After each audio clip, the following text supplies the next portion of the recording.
or tender he was. His melodies are gracious, they are very elegant. His marches are most grotesque and very theatrical. Look at Fifth Piano Concerto. In the second movement, pop, pop, pop. So he is full of movement.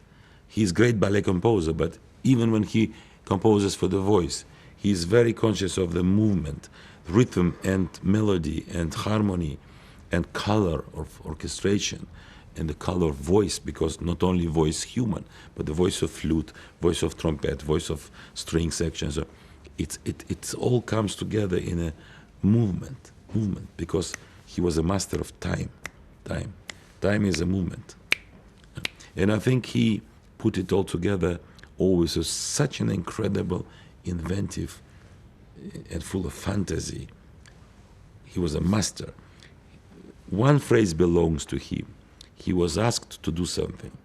He says, yes, I can do it.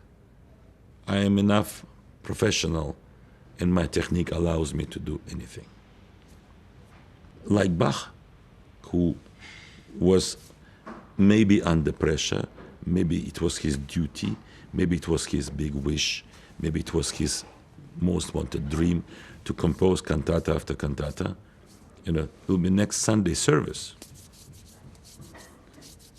So great composers are in a way like shoemakers, They learn how to do it and then they do it all their lives.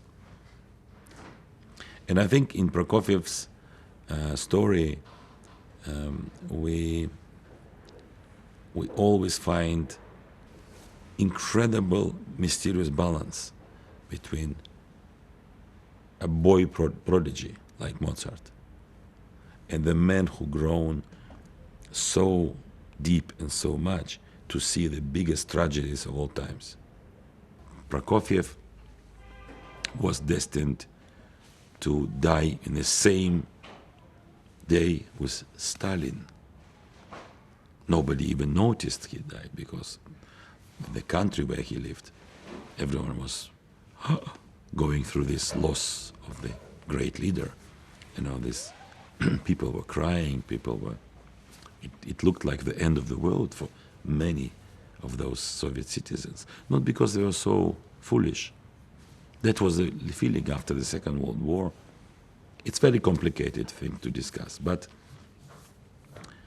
I wish Prokofiev could compose another 2-3 symphonies, another 2-3 sonatas, because the 9th sonata is maybe a little bit in the shadow of previous sonatas, but it's a fantastic sonata, more lyrical, more philosophical.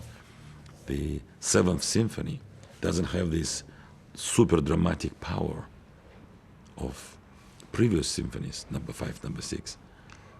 But what a symphony is, this number 7. Beautiful. And I'm sure that now it comes to a point when the music of Prokofiev will speak for itself. We just have to make sure that it is performed.